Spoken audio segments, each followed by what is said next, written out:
తెలంగాణ ఉద్యమంలో కావచ్చు, మలి దశ ఉద్యమంలో కావచ్చు, లేకపోతే తొలి దశ ఉద్యమంలో కావచ్చు, తనదైన శైలిలో కీలక పాత్ర పోషించిన వ్యక్తి. అదేవిధంగా ఇప్పటికీ తన స్వరాన్ని, తన గళాన్ని వినిపిస్తున్నటువంటి వ్యక్తి మనతో పాటు ఉన్నారు. ఆయన ఎవరో కాదు, తెలంగాణ కవి జయరాజు గారు మనతో పాటు ఉన్నారు. అనేక విషయాలు కూడా మనం మాట్లాడే ప్రయత్నం చేద్దాం. సార్ చెప్పండి, ముందుగా ఎలా ఉన్నారు? బాగున్నాను, చాలా బాగున్నాను. ఇప్పుడు ముఖ్యంగా తెలంగాణలో కావచ్చు, భారతదేశంలో కావచ్చు, అనేక పరిణామాలు కూడా చోటు చేసుకుంటున్న పరిస్థితి ఉంది. అప్పుడు తెలంగాణ ఉద్యమంలో ఎటువంటి పాత్ర పోషించారో మీరు ఇప్పటికి కూడా అటువంటి పాత్రే పోషిస్తున్నారు. ఇప్పుడు ముఖ్యంగా ప్లాస్టిక్ నివారణకు సంబంధించి కావచ్చు, లేకపోతే అనేక విషయాలు కూడా మీదైన స్థాయిలో గలం వెతుకుతున్నారు మీరు. ఎట్లా అనిపిస్తుంది మీకు ఇప్పుడు ఈ రాష్ట్రాల? దేశంలో ఒకనాడు భూస్వామ్య వ్యవస్థ ఉండేది. భూములన్నీ వాళ్ళ చేతుల్లోనే ఉండేవి. ఇండస్ట్రియల్గా అభివృద్ధి చెందకపోయినా ఇండస్ట్రీలు మొత్తం కూడా పెట్టుబడిదారుల చేతిలో ఉండేవి. అది బ్రిటిష్ స్వాతంత్రానికి ముందు కానీ స్వాతంత్రం తర్వాత కానీ ఈ దేశంలో సాంస్కృతికమైన మార్పులు రావాలి అని బాబాసాహెబ్ అంబేద్కర్ అనేవాడు. మరి స్వాతంత్రం తర్వాత భూమి పంచలేదు, పరిశ్రమల్లో అందరికీ భాగస్వామ్యం లేదు. బ్రిటిష్ వాళ్ళు వెళ్ళినా కానీ ఈ దేశం స్వాతంత్రం వచ్చినప్పటికి కూడా ఇంకా స్వాతంత్ర ఫలాలు అందరికీ అందలేదు. అది కొనసాగుతూనే ఉంది. మరి రాష్ట్రంలో తెలంగాణ వచ్చిన తర్వాత కూడా 10 సంవత్సరాల కాలంలో అసలు మారలేదు అని కాదు, పరిపాలనలో కానీ ఇట్లాంటి విషయాలలో చాలా మార్పులు చాలా వచ్చాయి. కానీ ప్రజల జీవన విధానాలలో, ప్రజల ఆస్తిపాస్తుల విషయాలలో, ఇట్లాంటి విషయాలలో ఇంకా గణనీయమైన మార్పులు రావాల్సిన అవసరం చాలా ఉంది. ముఖ్యంగా మొన్నటి నుంచి కూడా ఈ మధ్యకాలంలో కాక్రోచ్ జనతా పార్టీ అనేది ఢిల్లీలో కావచ్చు, లేకపోతే హైదరాబాద్లో కావచ్చు, ఒక ఆన్లైన్ ప్లాట్ఫామ్లో మొదలైనటువంటి ఉద్యమం స్ట్రీట్ ఫైట్గా కూడా మారింది. ఏం చెప్తారు సార్ దాని గురించి? అంటే 10 సంవత్సరాల కాలంలో ఈ దేశంలో మతోన్మాదం, మనువాదం ఏదైతుందో తన విశృంఖలంగా ప్రజల మీద దాడులు చేయటం, మతాన్ని ఉపయోగించుకోవటం, అవినీతి చేసేవాళ్ళు, అరాచకాలు చేసేవాళ్ళు, మహిళల మీద దాడి చేసేవాళ్ళు, అసభ్యమైన పదజాలాన్ని ఉపయోగించేవాళ్ళు, ఇట్లాంటి సాంస్కృతిక అనైతికంగా ఉండే శక్తులు మొత్తం కూడా వాళ్ళకి అధికారం వచ్చింది. వాళ్ళు వచ్చిన తర్వాత ఈ దేశం యొక్క స్వాతంత్రంలో పాల్గొన్న గాంధీ, నెహ్రూలని ఇట్లాంటి వాళ్ళని చాలా నీచంగా వాళ్ళని తూలనాడటం, అదే రకంగా ఈ దేశం కోసం పోరాడిన అనేక మందిని వాళ్ళ దేశం కోసం పోరాడలేదు అని చెప్పటం, ఎవరైనా ఇదేంటి అని ప్రశ్నిస్తే మీరు పాకిస్తాన్ ఏజెంట్లు అని చెప్పటం, ఇంకా గట్టిగా మాట్లాడితే మీరు అర్బన్ నక్సలైట్లు అని చెప్పటం, ఇలాంటి మత ఉన్మాదాన్ని మొత్తం కూడా బాగా ప్రేరేపించి రెచ్చగొట్టడం, మనుషుల మధ్యన ఉన్న అంతరాలను మొత్తం కూడా లేవదీయటం, ఇవన్నీ కూడా బాగా చేయటం అనేది మొదలైంది. తద్వారా ఏమైంది, ఈ దేశానికి అత్యున్నతమైన జాతీయ ఎజెండాను, ఈ దేశానికి అత్యున్నతమైన భారత రాజ్యాంగాన్ని, ఈ దేశానికిలో అత్యున్నతమైన భగత్ సింగ్ లాంటి వాళ్ళు పోరాడిన ఈ స్వాతంత్రాన్ని అవహేళన చేస్తూ వాళ్ళు రాజ్య పరిపాలన చేస్తున్నారు. ఎవరైనా మీలాంటి వాళ్ళు, నాలాంటి వాడు మాట్లాడితే వాళ్ళని రకరకాలుగా ఇబ్బందులు పాల్చేయటం అనేది జరుగుతుంది. ఇది చూసి ఈ అవినీతి, అక్రమాలు, విద్యార్థుల మీద, నిరుద్యోగుల మీద దాడులు, మేధావుల మీద ఇవన్నీ చూసి దీనికి ప్రత్యామ్నాయం ఏంటని అందరూ ఆలోచిస్తున్న టైంలో ఈ కాక్రోచ్ ఉద్యమం అనేది మొదలైంది.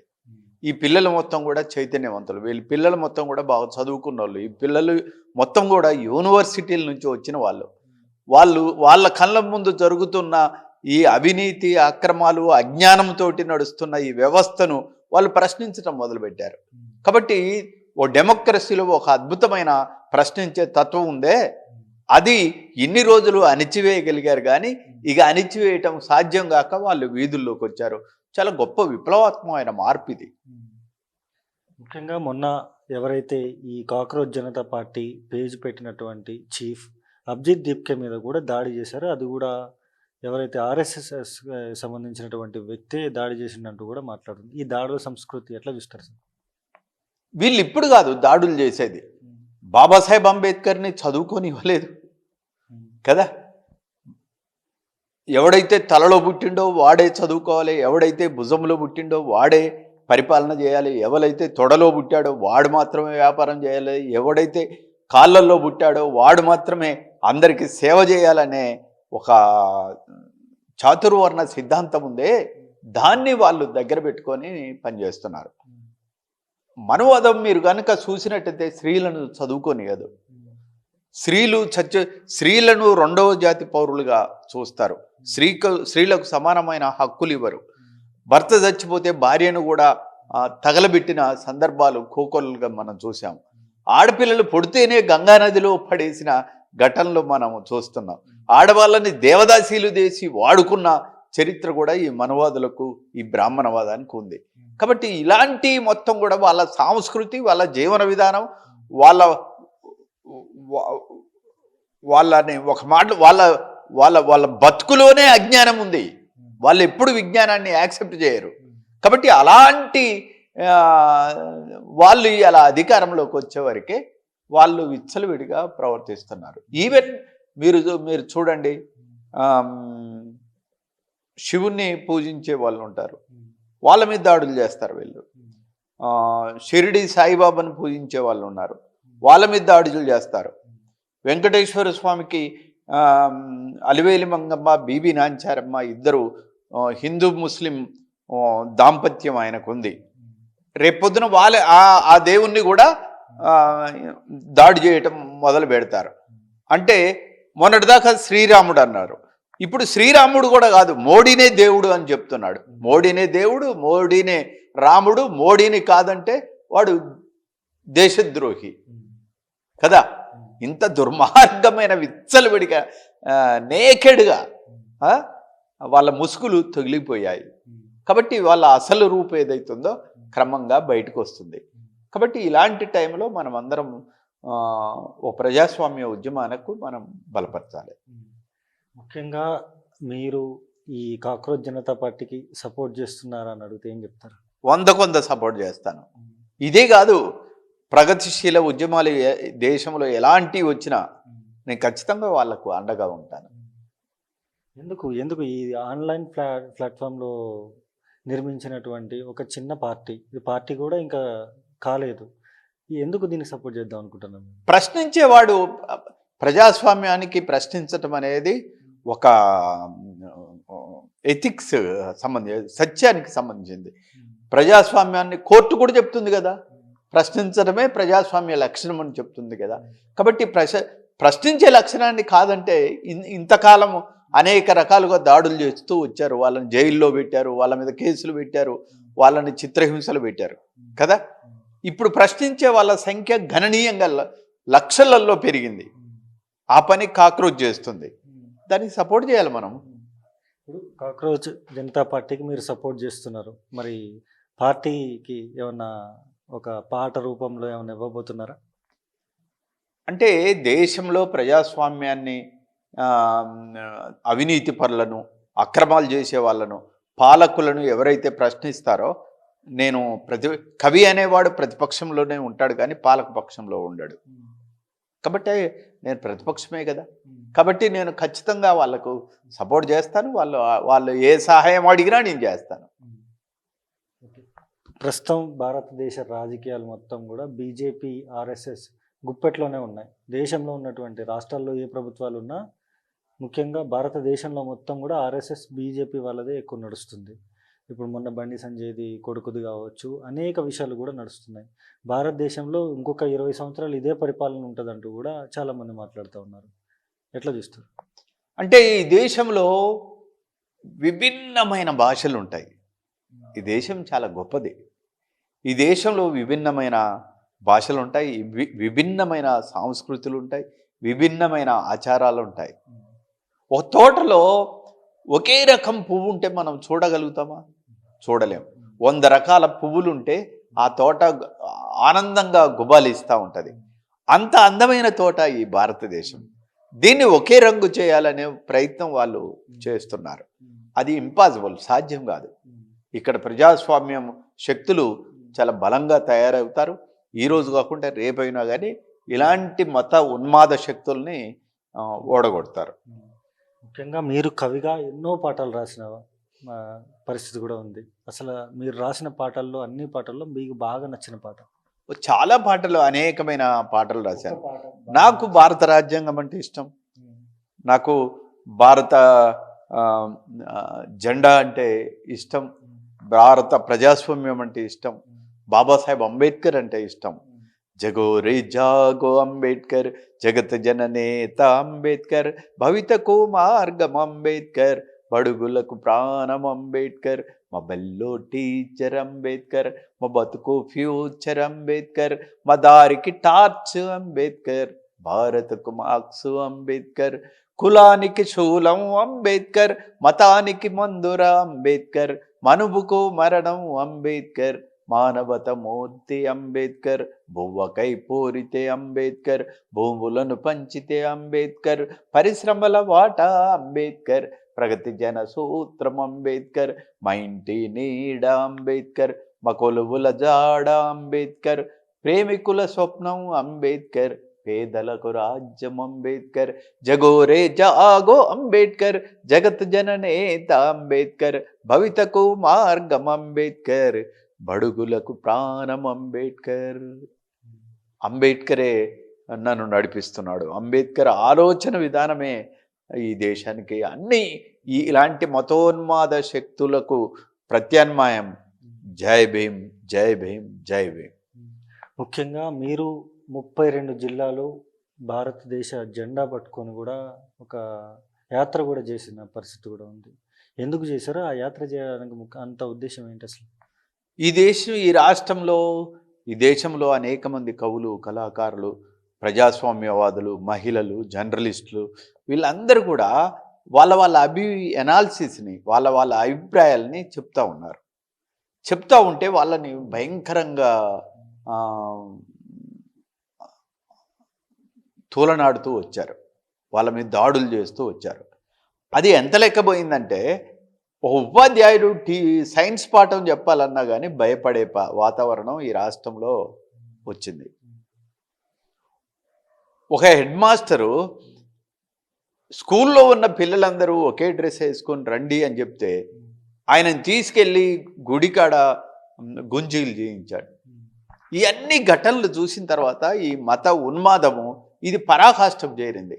కాబట్టి రేపటి తరానికి, రేపటి పిల్లలకు ఒక ప్రజాస్వామ్య విలువలని నేర్పించాలి. ఈ రాజ్యాంగం యొక్క ఆవశ్యకతను చెప్పాలి. ఈ జాతీయ జెండాని యొక్క ఆవశ్యకతను చెప్పాలి.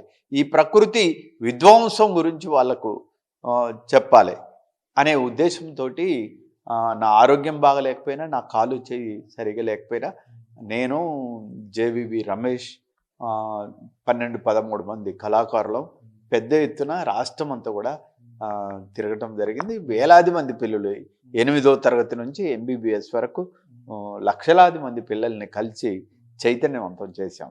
రాజ్యాంగం పట్ల, ప్రజాస్వామ్యం పట్ల, ప్రకృతి పట్ల ఎలా ఉండాలి పిల్లలు రేపటి తరం అనేది అద్భుతంగా చెప్పి వచ్చాం.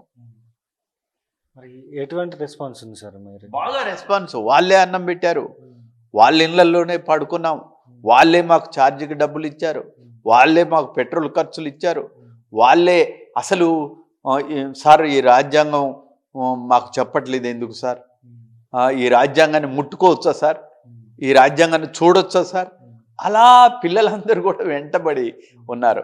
వాళ్ళు మమ్మల్ని చాలా ప్రేమగా, చాలా ఆత్మీయంగా ప్రేమగా చూసుకున్నారు. ఆ యాత్ర జీవితంలో మర్చిపోలేను.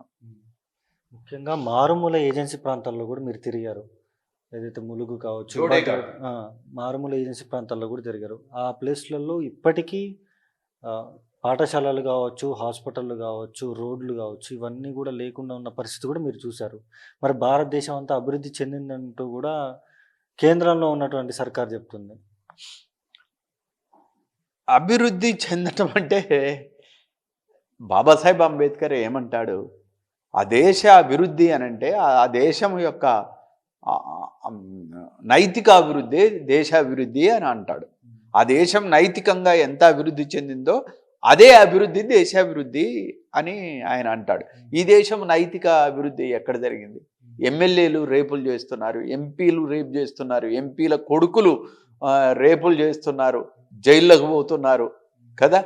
అసలు ప్రజల్ని పీక్కొని తింటున్నారు ఒక్కొక్కళ్ళు, ప్రజల ఆస్తులను మొత్తం ధ్వంసం చేస్తున్నారు, అడవుల్ని మొత్తం సర్వనాశనం చేస్తున్నారు, అడవికి రక్షణగా ఉండే వాళ్ళని మొత్తం కూడా బయటికి రమ్మని అడుగుతున్నారు, గిరిజన గూడాలను మొత్తం కూడా కొల్లగొడుతున్నారు. ఎంత దుర్మార్గాలు జరుగుతుంటే ఈ దేశం అభివృద్ధి చెందిందంటే చాలా పిచ్చితనం, వాళ్ళ అవివేకం. మీరు మారుమూల ఏజెన్సీ ప్రాంతాల్లో తిరిగారు కదా, అక్కడ మీరు చూసినటువంటి సమస్యలు ఏమైనా ఉన్నాయా? గిరిజనులకు ప్రధానంగా అడవి మీద ఆధారపడి జీవిస్తూ ఉంటారు. వాళ్ళందరికీ కూడా అడవి పంటల్ని ప్రోత్సహించాలి. ఇప్ప ఉంది, ఇప్పతోటి ఇప్ప పువ్వుని వంట చేసుకోవచ్చు, ఇప్ప నూనె తీసుకోవచ్చు, ఇప్ప చమురు తీసుకోవచ్చు, ఇప్ప సార కాసుకోవచ్చు, ఇట్లాంటి ఉత్పత్తులు ఉన్నాయి. కుంకుడు ఉన్నది, కుంకుడుతోటి అనేక ఉత్పత్తులు తయారు చేయొచ్చు. రకరకాల అడవి మొక్కల్ని మొత్తం కూడా విధ్వంసం అయిపోయాయి. అడవి అంటే ఇప్పుడు అడవి లేకుండా చేశారు. కాబట్టి ఆ అడవి జాతుల వృక్షాలు ఏవైతున్నాయో వాటిని కాపాడవలసిన బాధ్యత, వాటిని పెంచాల్సిన బాధ్యత, వాటి మీద హక్కు, వాటి మీద వచ్చే ఆదాయాన్ని కూడా గిరిజనుల గ్రామాలకు ఇచ్చినట్టయితే వాళ్ళు బ్రహ్మాండంగా జీవిస్తారు, మనకంటే ఉన్నతంగా జీవిస్తారు. ఆ అవకాశం ప్రభుత్వం కల్పించాలి. సార్ చెప్పండి, ముఖ్యంగా మీరు 32 జిల్లాల్లో తిరిగినప్పుడు ఈ ప్లాస్టిక్ నివారణ కావచ్చు, దీని మీద మీరు పాటలు రాయడం, ఇది మీరు జిల్లాల వారీగా తిరగడం, ఈ ప్లాస్టిక్ అవేర్నెస్ ఇదంతా ఏంటి? అంటే ఈరోజు ప్లాస్టిక్ అనేది భూమిని సర్వనాశనం చేస్తుంది. రసాయనిక ఎరువుల వల్ల భూమి చచ్చిపోయింది, అయినా పంట రావట్లేదు. దిగుబడి రావటం కోసం రైతు అనేక ఇబ్బందులు పెట్టి మళ్ళా ఎరువులు వేస్తున్నాడు. తద్వారా డబ్బులు సరిపోక పంట రాక రైతు చచ్చిపోయాడు. అలాంటి రసాయనిక ఎరువులు తినటం వల్ల మనలాంటి వాళ్ళం కూడా చిన్న వైరస్ వచ్చినా దెబ్బతింటున్నాం. కాబట్టి దీనికి పెట్టుబడిదారుల యొక్క అధిక లాభాపేక్ష ఉందే, దానివల్లనే ఈ భూమి, ఈ రైతు వీళ్ళందరూ దెబ్బతిన్నారు. ప్రధానంగా మనందరికీ ఇలా వస్తున్న వ్యాధులలో క్యాన్సర్ ప్రధానమైంది. క్యాన్సర్ రావడానికి ప్రధానమైన కారణం ప్లాస్టిక్ బాటిల్లో నీళ్లు తాగటం వల్ల. ప్లాస్టిక్ బాటిల్లో నీళ్లు తాగటం వల్ల అందులో ఉన్న ప్లాస్టిక్ కణాలు కడుపులోకి పోయి మనకు వెంటనే క్యాన్సర్ వస్తుంది. దానికి ప్రత్యామ్నాయంగా నేను స్టీల్ బాటిల్ వాడాలి అని చెప్పాను. అదే రకంగా చాలామంది తినే ఆహారంలో ఎక్కువ ప్లాస్టిక్ ప్లేట్లు వాడుతున్నారు. ఆ ప్లాస్టిక్ ప్లేట్లు వాడటం వల్ల వేడి అన్నం దాంట్లో పడగానే ఆ ప్లాస్టిక్ లేరు కరిగిపోయి వెంటనే క్యాన్సర్ ఎఫెక్ట్ అవుతుంది. ఈ ప్లాస్టిక్ బాటిల్ కానీ ప్లాస్టిక్ ప్లేట్లు కానీ బయటపడేయటం వల్ల ఇలా పశుజాతి మొత్తం అంతరించిపోయింది. అదే రకంగా ఈ ప్లాస్టిక్ గ్లాసులు, ఈ ప్లాస్టిక్ అంతా కూడా సముద్రంలో చేరి జలచరాలు మొత్తం కూడా అంతరించిపోతున్నాయి. తద్వారా నేను చెప్పేది ఏంటంటే, ఒక స్టీల్ బాటిల్, ఒక స్టీల్ ప్లేటు, ఒక న్యాచురల్ జూట్ బ్యాగ్ కనుక మనం వాడటం మొదలు పెడితే క్రమంగా అవన్నీ అంతరించిపోతాయి. ఎట్ ది సేమ్ టైం నేను ప్రభుత్వాన్ని డిమాండ్ చేసేది ఏంటంటే, ఈ ప్లాస్టిక్ ప్లేట్లు కానీ, ఈ ప్లాస్టిక్ కవర్లు కానీ, ఈ ప్లాస్టిక్ బాటిళ్ళు కానీ నిషేధించాలని నేను ప్రభుత్వాన్ని డిమాండ్ చేస్తున్నాను.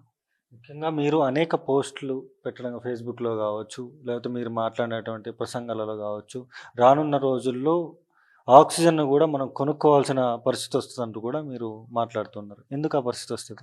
అంటే కాలం గతి తప్పిపోతుంది.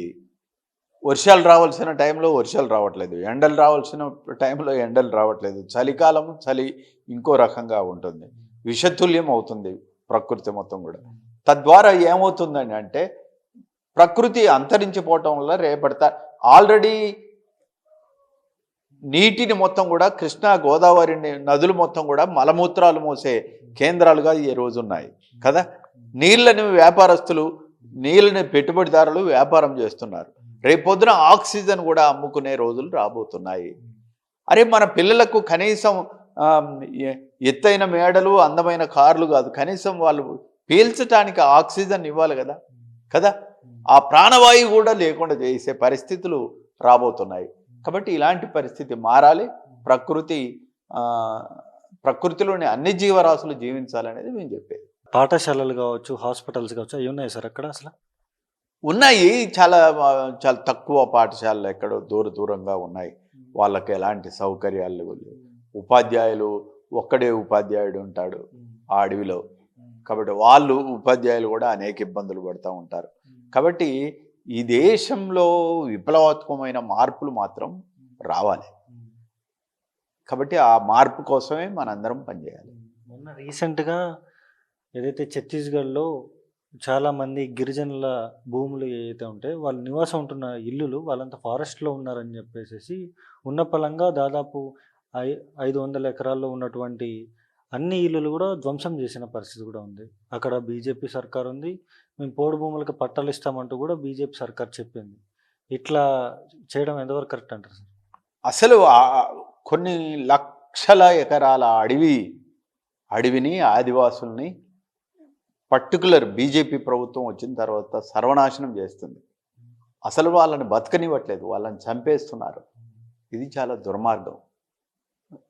ఇలానే కొనసాగితే బీజేపీ గవర్నమెంట్ని ఈ ప్రజలు తిరస్కరిస్తారు.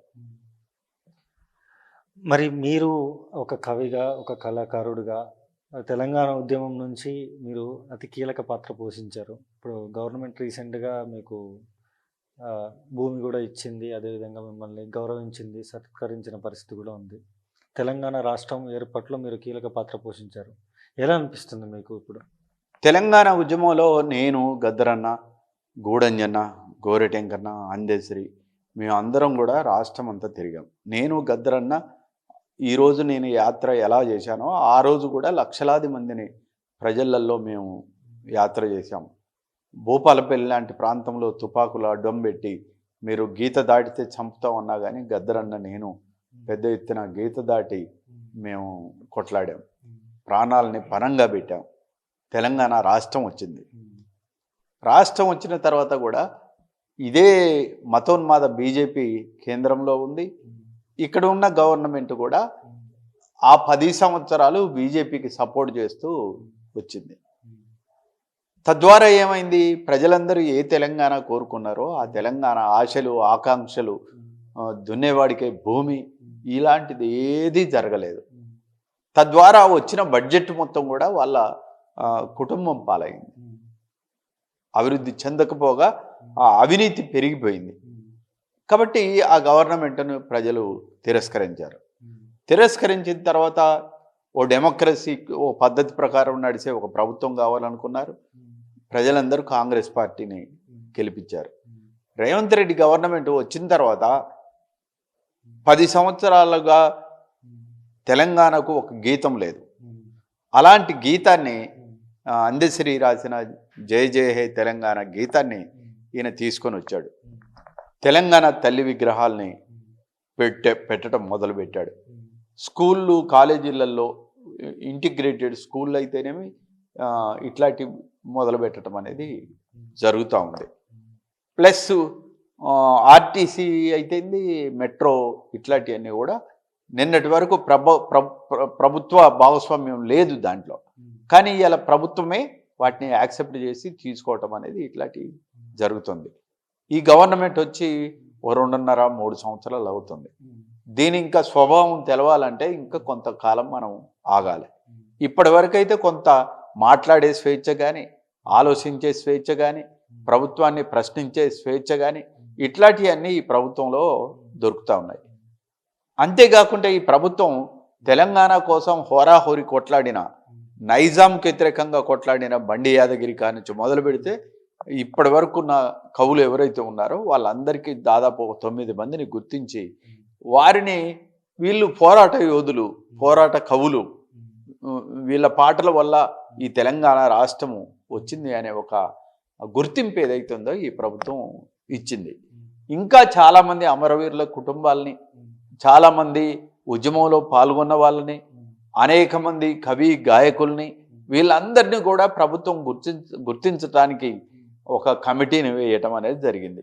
ఆ కమిటీ జైలుకు పోయిన వాళ్ళు ఎంతమంది, అరెస్టులు చేయబడ్డ వాళ్ళు ఎంతమంది, ప్రాణాలు కోల్పోయిన వాళ్ళు ఎంతమంది, వాళ్ళందరికీ ఏం చేస్తే బాగుంటుంది, ఎలా చేస్తే బాగుంటుంది అనే ఒక ఆలోచనలతోటి ప్రభుత్వం కొన్ని ఆశలు కల్పించింది. చూడాలి, ఇంకా 2.5 సంవత్సరాలు ఉంది కదా, చూద్దాం.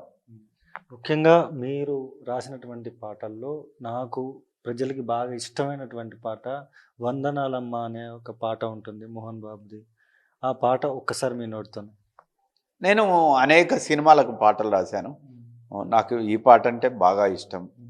వందనాలమ్మా అమ్మా వందనాలమ్మా, వందనాలమ్మా నీకు వందనాలమ్మా, రాముణ్ణి తలిచినావమ్మా, నిత్య పూజలే చేసినావమ్మా, గూడు చెదిరిపాయే గుండెల విసిపాయే, కొలిసిన రామయ్య కొండ దిగిరాడాయే, వందనాలమ్మా నీకు వందనాలమ్మా,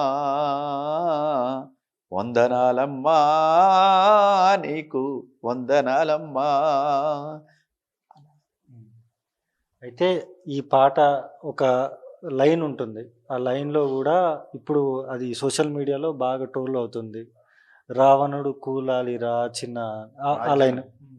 అంటే దుర్మార్గమైన దొరలు ఎవడైతున్నాడో వాడు కూలిపోవాలని చెప్పాను ఆ పాటలో. అది నేను ఇప్పటికీ కోరుకుంటున్నాను. అంటే బీజేపీ పార్టీ రావణుడు అని అర్థమా దాన్ని? అలా పార్టీ కాదు, ఇప్పుడున్న పరిస్థితి దేశంలో ఉన్న పెట్టుబడిదారులు కోట్లాది రూపాయలు పెట్టి ప్రజల్ని పీల్చుకు తింటున్నారే, ఆదాని అంబానీ లాంటి దొంగలు ఉన్నారే, దొరలు ఉన్నారే, వాళ్ళు కూలిపోవాలి. వాళ్ళకు సపోర్ట్ చేసే బీజేపీ ప్రభుత్వం కూలిపోవాలి. ఆ లైన్ ఒక్కసారి నా కోసం పాడరా. రావణుడు కూలాలిరా చిన్న, రాజ్యమే మారాలిరా కన్నా, అనచబడ్డోళ్ళంతా చెరచబడ్డోళ్ళంతా, కామందు దొరగాడి కంఠాన్ని నరకాలి, లేలేర చిన్న లేసి నడవాలి కన్నా, లేలేర చిన్న లేసి నడవాలి కన్నా, నీ మీదే నా ఆశ, నీ మీదే నా జాస, నీతోటే నా బతుకు తూరు పునపడవాలి, కదలరా చిన్న పోరులో గెలవాలి కన్నా, కదలరా చిన్న పోరులో గెలవాలి కన్నా. రీసెంట్గా ఇప్పుడు కాక్రోచ్ జనతా పార్టీ వచ్చింది. కాక్రోచ్ జనతా పార్టీ విప్లవం ఎలా ఉవ్వెత్తున ఎగిసిందో అలాగే యువత అంతా కూడా ఈ కాక్రోచ్ జనతా పార్టీ వెనకాల నడుస్తున్నారు. ఇది పార్టీగా ముందుకు వెళ్తే ఫ్యూచర్ ఉంటుంది అంటారా? శ్రీశ్రీ ఒక మాట అంటాడు, కొంతమంది కుర్రవాళ్ళు పుట్టుకతో వృద్ధులు, పీర్లకి పకీర్లకి పుకార్లకి నిబద్ధులు, కొంతమంది యువకులు రాబో యుగం దూతలు, పావన నవ జీవన బృందావని నిర్మాతలు అని అంటారు. కాబట్టి ఈ పావన నవ జీవన బృందావన నిర్మాతలు ఎవరైతే ఉన్నారో రేపటి తరం వాళ్ళని నేను ఎప్పుడూ సెల్యూట్ చేస్తాను, వాళ్ళకి ఎప్పుడూ అండగా ఉంటాను నేను. ఇప్పుడు యువత అంతా కూడా ఇలా చేస్తుంటే కేంద్రంలో ఉన్నటువంటి సర్కార్ అంతా కూడా వీళ్ళంతా అర్బన్ నక్సలైట్లు, బీజేపీ పార్టీ ఏ పథకం తీసుకొచ్చినా కూడా దీన్ని వ్యతిరేకిస్తారు, వీళ్ళంతా కూడా అదే బ్యాచ్ అంటూ కూడా చాలామంది మాట్లాడుతున్నారు, పోస్టులు కూడా పెడుతున్నారు. సార్ ఎట్లా చూస్తారు? అరే పేపర్ లీక్ చేసిన దొంగలము దేశభక్తులా? పేపరు లీక్ చేయకుండా ప్రజలకు, నిరుద్యోగులకు, విద్యార్థులకు అన్యాయం జరిగింది అని ప్రశ్నించేవాడు నక్సలైటా? ఇదేంటి అసలు? పేపర్ లీక్ చేసిన వాడు కదా దొంగ, పేపర్ లీక్ చేసిన వాడు కదా దేశద్రోహి, ప్రశ్నించిన వాడు దేశద్రోహి అవుతాడా?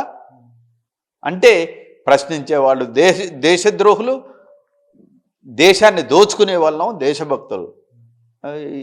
ఈ న్యాయం ఎల్లకాలం నడవదు, ఖచ్చితంగా ప్రశ్నిస్తారు. బీజేపీ పార్టీకి కావచ్చు, లేకపోతే కేంద్రంలో ఉన్నటువంటి పార్టీకి కావచ్చు, రాష్ట్రంలో ఉన్న పార్టీకి కావచ్చు, ఏం చెప్పదలుచుకున్నారు ఈ వేదికగా లాస్ట్ అండ్ ఫైనల్? పరిపాలించే అవకాశం ఎప్పుడో ఒప్పాలి కొంతమందికి వస్తుంది. ఆ అవకాశాన్ని సద్వినియోగం చేసుకొని ప్రజల హృదయాల్ని గమనించి అనేక సంవత్సరాల నుంచి పరిష్కరించబడని సమస్యలు ఏవైతున్నాయో అలాంటి సమస్యలు పరిష్కరించి సర్వేజన సుఖినోభవంతో అందరూ చల్లగుండేలాగా పరిపాలించేవాడు ఎవడైతే ఉన్నాడో వాడిని కాలం ఎప్పుడూ తన మదిలో దాచుకుంటుంది. వాడు గొప్పవాడుగా నిలిచిపోతాడు. ఎందుకు భారతదేశ జెండా ఎప్పుడు మీ దగ్గర ఉంచుకుంటారు? ఈ దేశం 60-70 దేశాలుగా ఉండేది.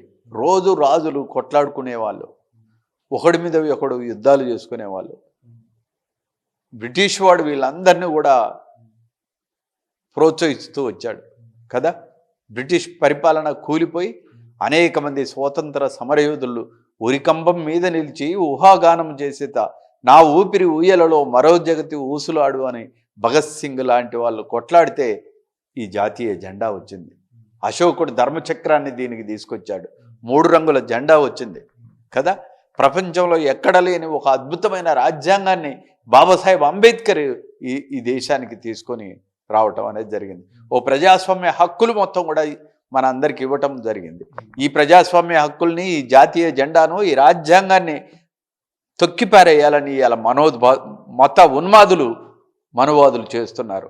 అందుకనే ఈ జాతీయ జెండాను కాపాడుకోవాలని, ఈ రాజ్యాంగాన్ని కాపాడుకోవాలని, ఈ దేశాన్ని కాపాడుకోవాలని మాలాంటి వాళ్ళం ప్రయత్నం చేస్తున్నాం. మీరేమో భారత రాజ్యాంగం అని చెప్పేసి మాట్లాడుతున్నారు. రాష్ట్రంలో కావచ్చు, కేంద్రంలో కావచ్చు, మొత్తం భారతదేశం అంతా కూడా మోడీ రాజ్యాంగమే ఉంది, భారత రాజ్యాంగం లేదు అంటూ కూడా చాలామంది విమర్శిస్తున్నారు. వాస్తవమే అంటారా? మోడీ రాజ్యం నడుస్తుంది కదా. నడవని ఎంతకాలం నడుస్తుందో చూద్దాం.